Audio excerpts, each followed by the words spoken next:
नागपूर, नाशिक आणि पुण्यामधल्या वादाच्या नंतर आता क्षुल्लक कारणावरून कोल्हापूर सुद्धा तापलेलं आहे। शुक्रवारी कोल्हापूर शहरामधल्या सिद्धार्थनगरमध्ये रात्री 2 गटांमध्ये तुंबळ हाणामारी झाली, दगडफेक आणि जाळपोळही झाली। रस्त्यावरती फलक आणि साऊंड सिस्टीम लावण्यावरून 2 गटांमध्ये हा वाद भडकला आणि त्याचं रूपांतर तुफान राड्यामध्ये झालं।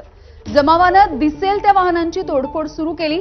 मालवाहतूक, रिक्षा, टेम्पो उलटून टाकले आणि पेटवूनही टाकले। दगडफेकीमध्ये पोलीस कर्मचाऱ्यांसोबत 10 जण जखमी झालेत। पोलिसांनी जमावाला पांगवण्यासाठी सौम्य लाठीमार केला। रात्री उशिरापर्यंत हा सगळा प्रकार सुरू होता। दगडफेकीच्या प्रकरणी आता 100 ते 150 जणांवरती गुन्हा दाखल करण्यात आलाय। दरम्यान वरिष्ठ पोलीस अधिकाऱ्यांनी दोन्ही गटांच्या प्रमुखांची शांतता बैठक घेतली आणि हा वाद मिटवण्याचा सुद्धा प्रयत्न केलाय।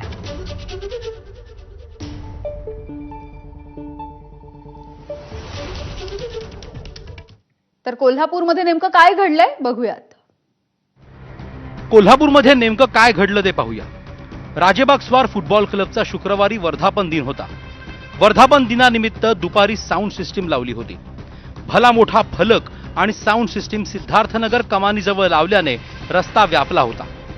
सिद्धार्थनगरमधील नागरिकांनी पोलिसांना ही साऊंड सिस्टीम बंद करायला लावली। रात्री 9:15च्या सुमाराला सिद्धार्थनगरात एक तरुणांचा जमाव शिरला। या जमावाने दिसेल त्या वाहनांची तोडफोड सुरू केली। मालवाहतूक, रिक्षा, टेम्पो जमावाने उलटून टाकले, जाळून टाकले।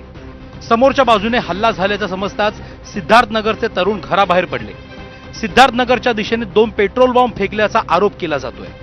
यानंतर रात्री दोन्ही बाजूच्या जमावाने एकमेकांवर तुफान दगडफेक केली। तर कोल्हापूरच्या राड्यावरती स्थानिकांनी नेमकी काय प्रतिक्रिया दिली बघूयात।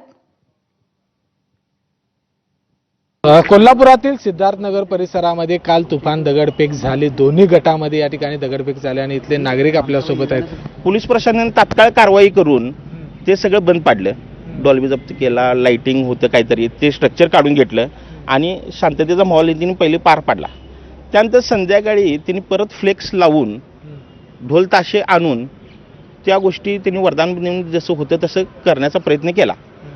संध्याकाळी 9:30 नंतरनं काही गट नाचत नाचत दारूच्या नशेत तिने दगडफेकची सुरुवात केली। त्यानंतर दोन्हीकडनं त्या गोष्टी घडत गेल्या। पोलीस प्रशासनाने तात्काळ कारवाई करून दोन्ही समाजांना शांत करण्याचा प्रयत्न केला। ह्याच्यापूर्वी एवढे वर्ष आम्ही इथं राहतोय पण असं प्रकार कधी घडलेला नाही। पण अलीकडची जी तरुणाई आहे ते व्यसनाधीन झाल्यामुळं ह्या गोष्टी घडल्या गेलेल्या आहेत। काही ठराविक ग्रुप जो आहे हा एक्झॅक्ट तसं बघेल तर हा समाज आमचा इकडच्या बाजूला, तो समाज त्यांच्या तिकडच्या बाजूला आहे।